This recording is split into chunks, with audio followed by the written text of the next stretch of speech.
정확하게 처리해야 된다 이 말이네. 죽이라고 이 새끼들아!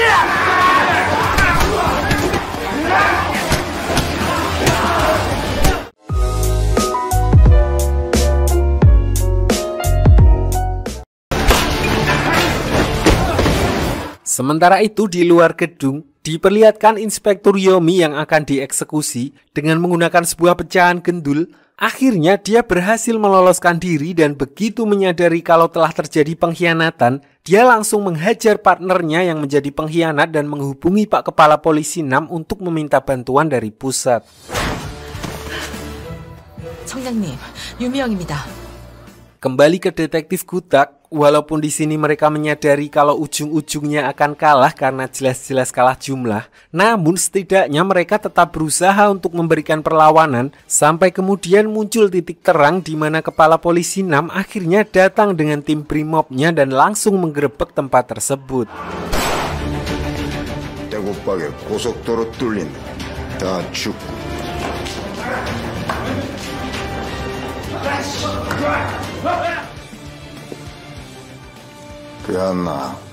Akhirnya setelah sekian lama tidak tersentuh oleh hukum, nenek sang pemimpin organisasi terbesar perdagangan manusia itu pun akhirnya rongkat dan harus mendekam di penjara.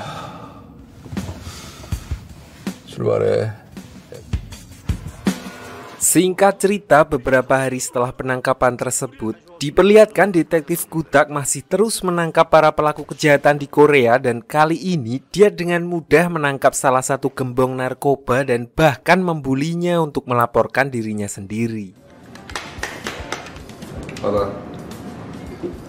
제가 죽은 게 아니고요. Di saat yang sama, Pak Kepala Polisi 6 diperlihatkan pergi menemui jaksa korup yang sebelumnya ditemui oleh detektif Gutak, di mana ternyata si jaksa ini belum juga kapok dan malah menerbitkan surat pembebasan untuk si nenek. 천천히 설명드리겠습니다. Dirinya berniat untuk melabrak jasa itu secara langsung sekaligus memberikan pelajaran untuknya, namun tidak berselang lama, dia disusul oleh seorang jaksa senior bernama Oh Jae-won alias Jaksa Oh, yang juga berniat untuk menemui si jaksa korup tersebut. 총장님 때문에 그래서 왔어요, 저. Ternyata kedatangannya adalah untuk menangkap si jaksa korup dan menggantikan posisinya di wilayah tersebut, yang mana hal itu membuat Pak Polisi 6 agak terkejut. Jaksa Oh lalu menjelaskan kalau berita tentang kinerja dari tim kepolisian yang dipimpin oleh Pak Kepala Polisi 6 sudah tersebar di mana-mana dan membuatnya tertarik. 이제 알 겁니다. 수갑해놓게. Dia berniat menggabungkan tangan dinginnya dengan tim investigasi khusus Pak Kepala Polisi 6 yang dia yakin akan membuat para penjahat kelas kakap ketar-ketir. Namun di sini Kepala Polisi 6 mengaku kalau untuk urusan kerjasama, dia menyerahkan seluruh keputusan kepada detektif Gutak sebagai kepala tim investigasi tersebut. 검사님이 매조지 줘주겠다. Scene lalu beralih ke tim detektif Gutak yang kembali mendapat kasus baru untuk diselidiki, yaitu sebuah kasus penembakan massal yang menewaskan 6 orang di sebuah taman. Menurut info yang mereka terima dari polisi lapangan, penembakan itu dilakukan secara random oleh pelaku yang beberapa hari sebelumnya juga terjadi kasus yang sama di mana motif dan jumlah korban identik dengan kejadian tersebut. 아무래도 니들 나중에 들어가야겠다.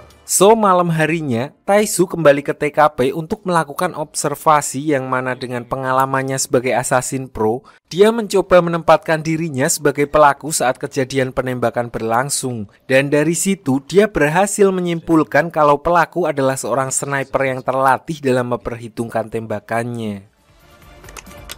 이동. 두 발. 한 발. Namun Taesu belum bisa menebak motif pelaku sampai Jungmun muncul di tempat itu dan memberitahukan info yang telah dia kumpulkan. Dia menyimpulkan kalau kasus tersebut kemungkinan besar adalah sebuah pembunuhan berencana di mana target yang sebenarnya adalah korban ke-6 karena berdasarkan data keluaran Toto Macau yang dia dapat, setiap antara tembakan ke-5 dan ke-6 ada jeda waktu yang cukup jauh, yang artinya pelaku sangat memperhitungkan tembakan kepada target ke-6. 장전 시간을 제외한 같은 간격의 총성. 그런데 이번엔 연달아 쏘지 않아. Setelah itu, Jungmun juga pergi menemui detektif Gutak untuk mendiskusikan temuannya dan menyelidiki latar belakang dari para korban, khususnya dari tembakan ke-6, di mana mereka akhirnya menemukan benang merah di antara kedua orang yang menjadi korban terakhir dalam insiden penembakan tersebut. Dari profil yang mereka baca, kedua orang tersebut ternyata adalah sama-sama petinggi salah satu perusahaan di Korea yang memang rutin mengunjungi lokasi kejadian, di mana hal itu semakin menegaskan kalau memang ada motif terselubung yang melatar belakangi aksi pelaku. 정공원에서 연인 마지막 희생자를 Di sisi lain, Tae-soo juga melakukan penyelidikan lebih lanjut dengan mendatangi sebuah lapangan tembak tempat adiknya bekerja. Dia berniat untuk mencari info tentang senjata pelaku yang pastinya bukan senjata atas namanya sendiri, dan dia menduga senjata tersebut adalah senjata ilegal hasil curian. 개인총으로 살인은 어렵지. 해봤다는데. So Tae-soo meminta bantuan adiknya untuk mengecek adakah senjata ilegal yang hilang dari tempat-tempat latihan tembak di kota tersebut, dan diminta untuk langsung mengabari Tae-soo jika dia menemukan sesuatu. 그게 내 결론이야.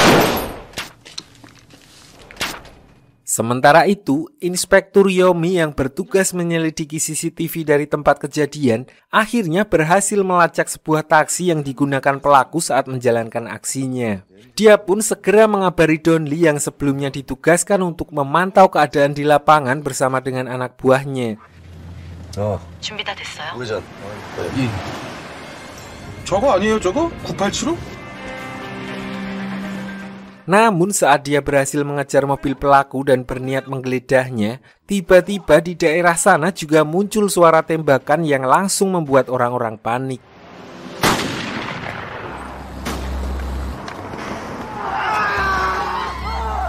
Tanpa membuang waktu, Donli pun bergegas menuju ke lokasi di mana dia akhirnya melihat langsung pelaku yang sedang menjalankan aksinya menghabisi seorang target. Awalnya Donli berniat untuk mengejar si pelaku, namun sayangnya di saat itu juga pimpinan lamanya muncul dan meminta Donli untuk ikut dengannya karena tenggat waktu 2 minggu yang dia berikan sebelumnya telah habis. 그럴 줄 알았다. Sebelum dieksekusi, Donli sempat memohon untuk menelpon rekannya, di mana dia kemudian menelpon Tae-soo dan memberitahukan apa yang telah dia saksikan sebelumnya kalau dia mendengar pelaku mengucapkan sebuah kalimat yang menunjukkan bahwa penembakan tersebut dilakukan atas dasar motif balas dendam kolektif, yang menegaskan bahwa pelaku ada lebih dari satu orang. 그래, 우리한테 왜 그랬냐고. Di perbincangan itu juga diperlihatkan kalau Tae-soo sebenarnya sudah menyadari kalau Donli sedang dalam masalah, namun Donli sama sekali tidak meminta bantuannya dan Tae-soo sendiri juga menghormati Donli kalau dia akan menyelesaikan masalahnya sendiri. 무슨 일이지 너?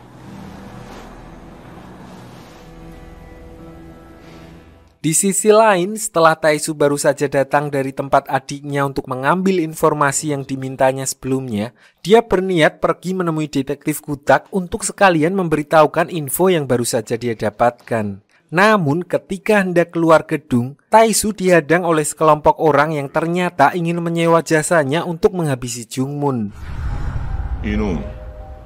Lalu setelah Tae-soo menolak permintaan mereka, hal itu justru membuatnya harus berhadapan dengan orang-orang tersebut.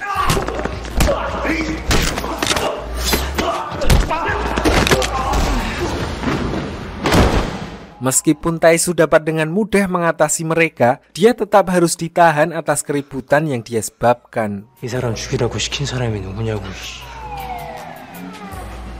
Setelah kejadian itu, detektif Gutak pun pergi menemui Tae-soo yang sedang ditahan di polsek setempat, di mana Tae-soo akhirnya bisa meneruskan info yang dia dapatkan. Dia meminta detektif Gutak untuk mendatangi alamat yang dia berikan kepadanya, yang mana adalah tempat si pelaku mencuri senjata untuk menjalankan aksinya. Dari sini mereka akhirnya mendapatkan 2 nama pelaku dan langsung mengirimkan tim untuk menangkap mereka. 애들 다 준비시켰습니다.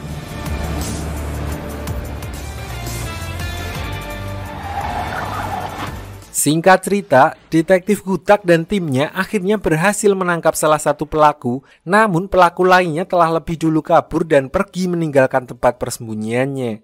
Walaupun begitu, mereka sudah berhasil mendapatkan semua keterangan yang dibutuhkan dari pelaku yang tertangkap, termasuk target mereka selanjutnya dan kapan rencana tersebut akan dijalankan. 장명진. 남은 사람이 Detektif Gutak lalu memanfaatkan info tersebut untuk memancing pelaku keluar dengan membiarkan targetnya pergi ke lokasi eksekusi, sementara dia dan timnya menyamar dan mengintai keadaan di sekitar taman. Dan setelah beberapa saat menunggu, Jung Moon yang memantau keadaan dari balik pohon akhirnya menemukan pelaku yang sedang bersiap menjalankan aksinya, di mana dia pun langsung bergegas menghampiri si pelaku.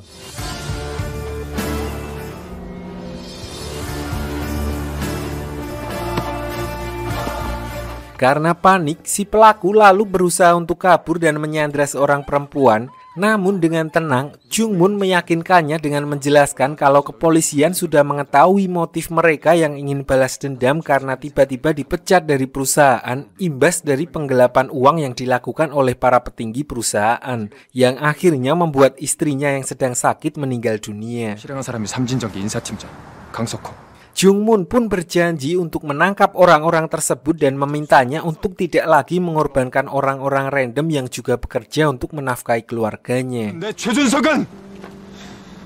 Ternyata kata-kata dari Jung Moon mampu membuat si pelaku merenungkan perbuatannya, dan begitu dia lengah, Jung Moon langsung mengambil alih senjatanya, dan dengan begitu mereka pun berhasil meringkus si pelaku dan mencegah jatuhnya korban lainnya.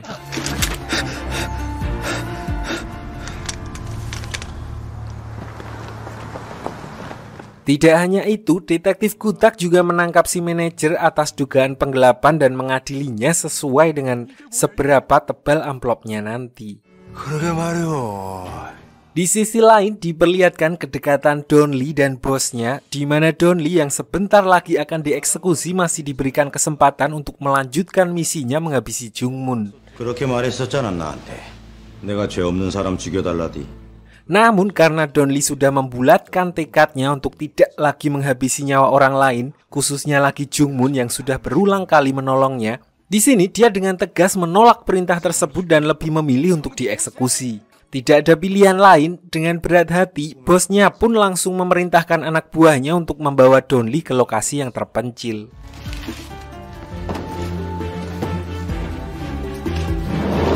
Singkat cerita, rombongan mafia itu akhirnya sampai di sebuah bukit dan langsung memasukkan Don Lee ke dalam lubang di mana mereka akan menguburnya hidup-hidup.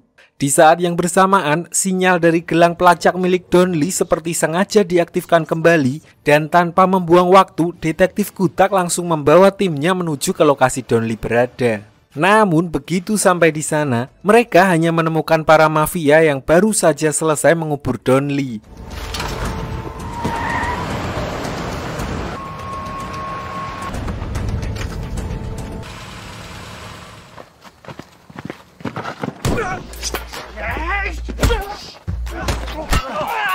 Sementara Taesu dan detektif Gutak sedang sibuk menghajar para mafia itu, Don Lee yang sebelumnya sudah dikubur tiba-tiba bangkit dan berhasil keluar dari dalam tanah dengan selamat. Ternyata baru diketahui kalau bosnya hanya mengubur Don Lee sebagai formalitas untuk memalsukan kematiannya. 너네 쪽 사람들이 갈 거다. Lalu saat bosnya sedang berbicara dengan Don Lee dari telepon, mobil yang ditumpanginya tiba-tiba dihadang oleh orang tidak dikenal dan langsung menghabisi supir dan menghajarnya habis-habisan.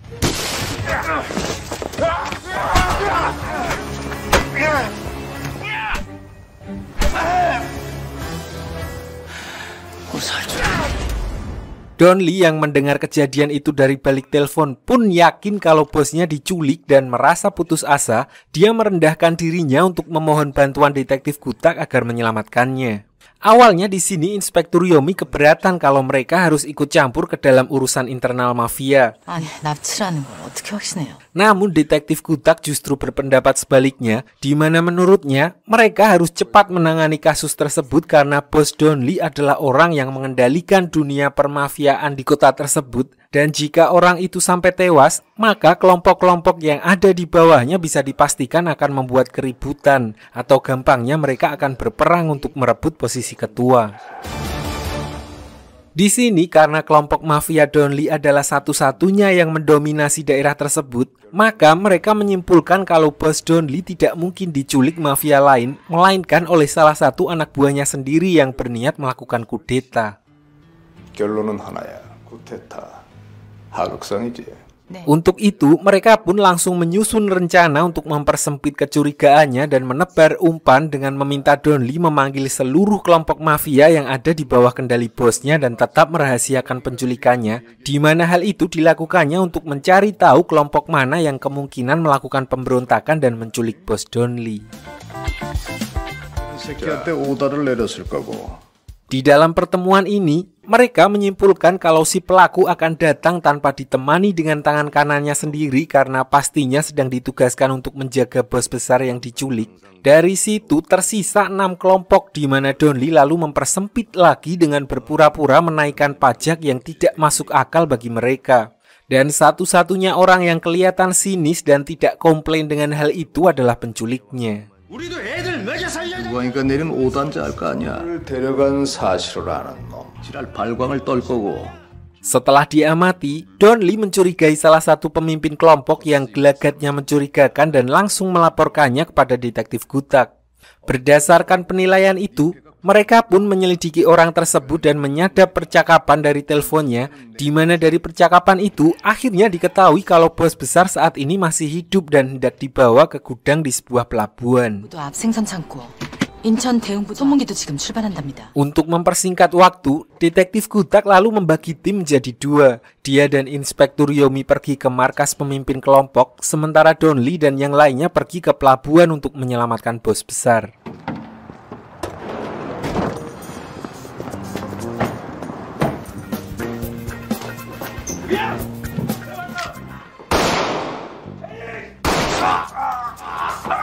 하고 싶지 않은 꼼짝들 말고 있어라.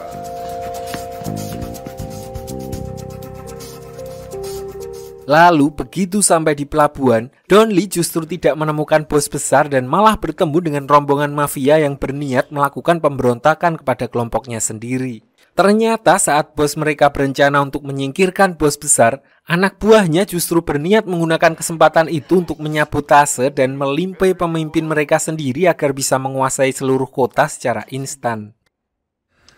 내가 오늘 너 살렸다. So dengan terpaksa, akhirnya Donli, Taesu, dan Jungmun yang sudah terlanjur sampai di sana harus repot melawan rombongan tersebut.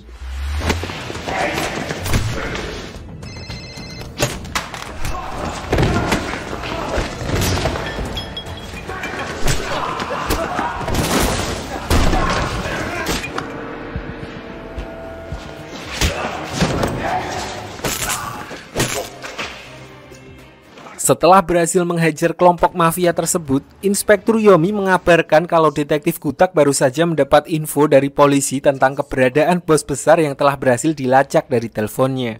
So dia meminta Donli untuk segera menuju lokasi yang ditunjuk dan mencari mobil yang sedang membawa bosnya tersebut. Singkat cerita, Donli pun berhasil menemukan mobil yang dimaksud setelah melihat lampu sen yang sengaja dirusak untuk memberikan tanda kepada mereka.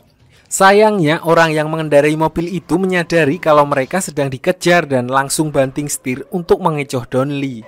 Sampai di sini, Jungmun berinisiatif mengambil motor orang yang sedang parkir dan mengejar mobil itu seorang diri.